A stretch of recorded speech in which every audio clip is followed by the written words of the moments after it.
Hello बच्चों, let's see what the question says. The question says go through the following points. First point है slow growth, thereafter exponential and then stationary phase. तो ये हमें क्या denote कर रहा है? ये जो तीन फेज होते हैं ये हमारे ज्योमेट्रिक फेज के तीन फेज होते हैं. ज्योमेट्रिक फेज का जो ग्राफ बनता है उसे हम कहते हैं ज्योमेट्रिक फेज वाला ग्राफ. और ये ग्राफ की जो शेप आती है वो सिग्मोइड शेप आती है. ओके, सिग्मोइड कर्व या फिर सिग्मोइड आप शेप या फिर ग्राफ कह सकते हैं, कुछ भी. Then geometric and arithmetic phases, दो फेजेस होते हैं. Okay. Third one is characteristic of all living organism growing in natural environment.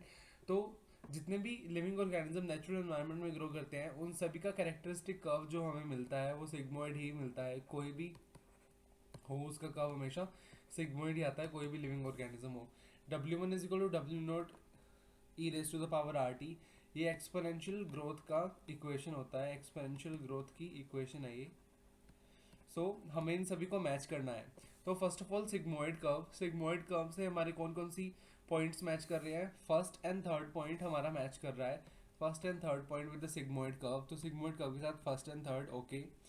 Then हमारा सेकंड है एक्सपोनेंशियल ग्रोथ. एक्सपोनेंशियल ग्रोथ की इक्वेशन है इक्वेशन नंबर 4.